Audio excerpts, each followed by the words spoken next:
కూటమి ప్రభుత్వం పూర్తిగా విఫలం చెందింది. రైతుల సంక్షేమంలో గానీ, లేదంటే గనక పేద ప్రజలకు సంక్షేమాలు అందించడంలో గానీ పూర్తిగా విఫలం చెందింది అంటూ రీసెంట్‌గా జగన్మోహన్ రెడ్డి పెట్టిన 2 గంటల 43 నిమిషాల ప్రెస్ మీట్ గురించి ఏం చెప్తారు మరి మీరు? అందరికీ నమస్కారం అండి. అసలు రైతులు అని పేరెత్తే అర్హత జగన్మోహన్ రెడ్డికి ఏ క్వశ్చన్ లేదండి.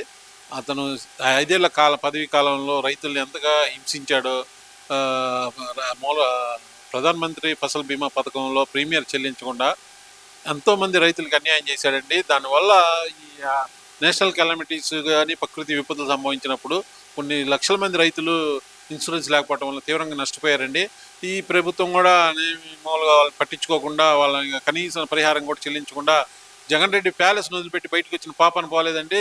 బాపట్లో తుఫాను వస్తే మాత్రం మామూలు విచిత్రంగా పొలాల్లో డయాస్ కట్టించుకొని, డయాస్ మీద రైతులు పిలిపించుకొని మాట్లాడిన చరిత్ర జగన్మోహన్ రెడ్డికి మాత్రమే ఉందండి. అతను ఏంటంటే ఇప్పుడు మామూలుగా 151 నుంచి 11 స్థానాలకు పడిపోయేటప్పుడు దిమ్మ తిరిగి బొమ్మ కనపడి ఏదో రైతులు అమ్మడం ఉన్నాము, రైతులే పక్షపాతి అన్నట్టుగా బిల్డప్ ఇచ్చుకోవడానికి ట్రై చేస్తున్నాడు. కానీ రైతులు కానీ, సామాన్య ప్రజలు కానీ అతన్ని పాత్ర మొత్తం చదివేశారండి. అతనికి ఇంకా ఆంధ్రప్రదేశ్ రాజకీయ చరిత్రలో అతనికి పాత్ర అనేది లేదండి. ఒక శాసనసభ్యుడిగా మాత్రమే అతని పాత్ర ఉంటుంది. ఏదైనా పాత్ర జగన్మోహన్ రెడ్డికి లేదు. కాకపోతే తిమ్మిన బెమ్మిని చేద్దామని అంతకుముందు చేసినట్టుగా ప్రయత్నాలు విశ్వ ప్రయత్నాలు చేస్తున్నాడు. కానీ జనాలు అంత ఆవులేలుగా, అంత అమాయకంగా అంతకుముందు ఆయన బుట్టలో పడినట్టుగా పడే ప్రసక్తి లేదు. జనాలు చాలా జాగ్రత్తగా ఉన్నారండి. ఇప్పుడున్న ప్రభుత్వం మామూలు ఎల్లవేళలా జాగ్రత్తగా ఉందండి. మొన్న వచ్చిన తుఫానుకి కూడా చాలా జాగ్రత్తగా ప్రభుత్వ యంత్రాంగాన్ని అన్నింటినీ కదిలిచ్చి ప్రాణ నష్టం అనేది లేకుండా, చాలా మటుకు ఆస్తి నష్టం కూడా లేకుండానే కొద్దిగా ప్రయత్నాలు జరిగినాయండి. మేము ఈ విషయంలో బాబు గారిని, పవన్ కళ్యాణ్ గారిని, లోకేష్ గారిని అభినందనలు తెలియజేసుకుంటున్నామండి. ఈ అసలు బాబు గారికి కానీ, జగన్ కానీ పోల్చుకుంటే నక్కకి నాగలోకానికి ఉన్నంత తేడా ఉందండి. అతను బాబు గారి అనుభవం అంత లేదండి, అతని వయసు. కానీ రాజశేఖర రెడ్డి గారి కుమారుడు అన్న ఒక్క ఉద్దేశంతో అతనికి విజయమ్మ గారు కానీ వీళ్ళందరూ రోడ్డు మీద పడి ఒక్క అవకాశం అని చెప్పి ఇస్తే రాజశేఖర రెడ్డి గారి కన్నా బాగా చేస్తాడేమో అతని కుమారుడు కాబట్టి అని చెప్పి ఆయన మీద ఉన్న అభిమానంతో అతన్ని గెలిపి అతను చెప్పిన మాయ మాటలన్నీ నమ్మి అతన్ని ముఖ్యమంత్రిని చేస్తే అతను చేసిన రాజ్య హింస కానివ్వండి, అతను రాజభోగాలు కానివ్వండి, ఈ అతను చేసిన మామూలు రాజకీయ జనాలు చూసి భయపడి బెంబేలు ఎత్తిపోయి 151 నుంచి 11కి దింపారండి. ఈ విషయాలు జగన్ గమనించుకొని అతను చేసిన తప్పుల్ని నెమరవేసుకొని మళ్ళీ అలా జరగకుండా ప్రజలకు క్షమాపణ చెప్పి అన్నీ మళ్ళీ సమీక్షించుకొని ఆ రాజకీయాలు చేస్తే అతనికి ప్రయోజనం ఉంటుందని మేము భావిస్తున్నామండి. అంటే ఇక్కడ అదొక్కటే కాకుండా తిరుమలలో జరిగిన సంఘటనలో ప్రధానంగా ఇప్పుడు తిరుమల లడ్డు కల్తీ వ్యవహారంలో అయితే కనుక వైవి సుబ్బారెడ్డి గారు అమాయకులు అంటున్నారు. అసలు ఈ రెడ్ బుక్ రాజ్యాంగం ద్వారా ఇబ్బంది పెట్టాలని కేసు పెట్టాలంటున్నారు. ఎలా చూడాలంటారు? నిజంగానే తిరుమల లడ్డు వ్యవహారంలో కూటమి ప్రభుత్వం తప్పు చేస్తుంది అనుకోవాలంటారా? అండి, అక్కడ జరిగినవన్నీ ప్రజలకి కళ్ళ కట్టినట్టుగా అన్నీ కనపడుతున్నాయండి. వీడియో కూడా ఉంది పక్కాగా, మామూలుగా సాక్ష్యంగా అన్నీ ఉన్నా కానీ జగన్ అట్లా బకాయిస్తున్నాడంటే అతని నైజం ఏంటో ప్రజలందరికీ తెలుసు, ఆల్రెడీ అందరికీ తెలుసండి. ఇంకా అతను ఏంటంటే నందిని పందెం చేయాలన్న ఉద్దేశంతో ప్రయత్నాలు చేస్తున్నాడు. ఈ అసలు ఆపద ముక్కులు వాడు మామూలు అనాథ రక్షకుడైన శ్రీ వెంకటేశ్వర స్వామికి అంత తీవ్రమైన అపచారం చేసి తప్పించుకోలేడండి జగన్. అంతకుముందు 7 కొండల వాడిని 5 కొండలు ఎందుకు 2 కొండలే అని వాళ్ళ నాన్నగారంటే అప్పుడు వెంకటేశ్వర స్వామి ఏ విధంగా స్పందించాడో ఆంధ్రప్రదేశ్ ప్రజలందరూ చూశారండి. వెంకటేశ్వర స్వామి ప్రతాపం త్వరలోనే జగన్ కూడా తవి చూస్తాడండి. అతను తిరుపతిలో 5 ఏళ్ళు చేయని అపచారం అంటూ లేదండి. నిధులు దుర్వినియోగం కానివ్వండి, నేతిని లడ్డుని నేతిలో ఎంత అన్యాయం మామూలుగా అంతా కల్తీ చేశాడో ప్రజలందరూ తెలిసాడు. సిబిఐ దర్యాప్తులో అన్ని విషయాలు బయటపడుతున్నాయి. అతను అతి త్వరలోనే దేవుడు శిక్షకి గురవుతాడని మేము భావిస్తున్నామండి. మరి పరకామణి కేసు కూడా చాలా చిన్న కేసు, $9 దొరికినాయి. అందులో 72,000కి 14 కోట్లు వసూలు చేసిన మమ్మల్ని మెచ్చుకోవాల్సింది పోయి అసలు ఎందుకు మా మీద ఇలాంటి నిందలేస్తున్నారు అంటూ మాట్లాడుతున్నారు కదండి. మరి ఇప్పుడు వాస్తవానికి ఏంటంటేనండి, జగన్ రెడ్డి కొన్ని లక్షల రూపాయలు స్కామ్ చేశాడండి. ఆ లక్షల కోట్ల రూపాయల ముందు 4 కోట్లు 10 కోట్లు ఆయనకి 10 రూపాయలతో సమానం అండి. అందుకనే జగన్ రెడ్డి ఈ విధంగా ఏముందని 10 కోట్లు 14 కోట్లు కట్టాం కదా, దాన్ని ఏముంది, అది పెద్ద కేసు అది అన్నట్టుగా భావిస్తున్నాడు. రూపాయి తప్పు చేసినా కానీ తప్పేనండి, దొంగతనమే.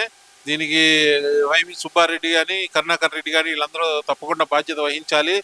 వాళ్ళు అసలు క్రైస్తవ్యం తీసుకొని క్రైస్తవ్యంలో జీవిస్తున్న వాళ్ళని, రాజశేఖర రెడ్డి కరుణాకర్ రెడ్డిని ఇప్పుడు జగన్ రెడ్డి సుబ్బారెడ్డిని తీసుకొచ్చి టీటీడీ చైర్మన్గా పెట్టి అక్కడ అనేక అక్రమాలకు అన్యాయాలకు పాల్పడి మామూలు తిరుపతి మామూలు పేరుని దిగజార్చాలని ప్రయత్నించారండి. ఎంతో పవిత్రమైన హిందువులకి పవిత్రమైన తిరుమల తిరుపతి దేవస్థానాన్ని భ్రష్టు పట్టించడానికి చూశారు. వీళ్ళందరూ కలిసి దోచుకున్నారు, భ్రష్టు పట్టించారండి. దీనికి ఎప్పటికైనా దేవుడి మామూలు శిక్షకు పాత్రలకు వాళ్ళు గురి కావాల్సిందే. ఒళ్ళు దగ్గర పెట్టుకుని జగన్ రెడ్డి గారిని మాట్లాడవలసిందిగా మేము దేవుడి విషయంలో మాట్లాడవలసిందిగా మేము కోరుతున్నాం. అలాగే చూస్తే ఏదైతే మెగా పీటీఎం అంటే పేరెంట్ టీచర్ మీటింగ్ సందర్భంగా నారా లోకేష్ గారు చంద్రబాబు నాయుడు గారు ఏదైతే భోజనం చేసిన తర్వాత ఆ ప్లేట్ తీయటాన్ని కూడా రాజకీయం చేస్తున్న వైసీపీ నాయకులు. అసలు అంబటి రాంబాబు అయితే కనుక ఇప్పుడు ప్లేట్ తీసేశాడు, రేపు సీటు కూడా పీకేస్తాడంటూ ఆయన చేసిన కామెంట్స్ అసలు ఎలా చూడాలంటారు వీటిని? అసలుకి ఇప్పుడు పచ్చ కామెంట్లు వచ్చిన లోకం అంతా పచ్చగా కనపడినట్టండి. దొంగకి లోకం మిగతా వాళ్ళందరూ కూడా దొంగలనే కనపడతారండి.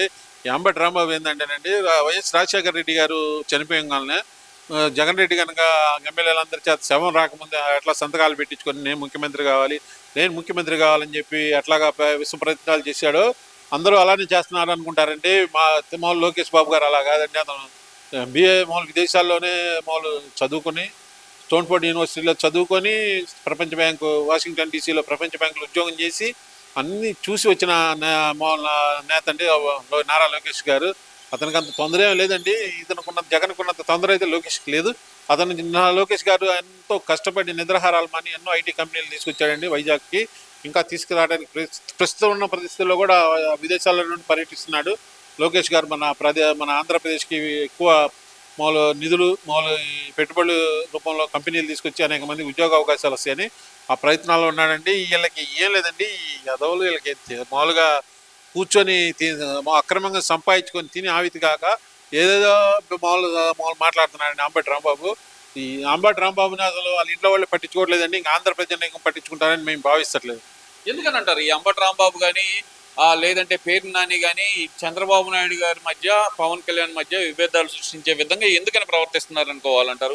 అసలు ముఖ్యంగా అయితే కనుక ఈ మధ్యకాలంలో అంబటి రాంబాబు కాపు కులాన్ని నెత్తిన పెట్టుకొని పూజిస్తున్నట్టు ఆయన మాట్లాడుతున్నాడు. మరి గతంలో ఇదే అంబటి రాంబాబు గారు అదే కాపులను ఉద్దేశించి తాగుబోతులు తిరుగుబోతులు అని మాట్లాడిన మాట వాస్తవమా కదా? ఎందుకని అంటారు ఇప్పుడు కొత్తగా ఈ కొత్త విధానాన్ని ఎందుకు ఎంచుకున్నారు అనుకోవాలంటారు? ఇప్పుడు కాపులు వైసీపీ పార్టీని లాగి లంపాయి కొడితే 11 వచ్చి పడ్డారండి.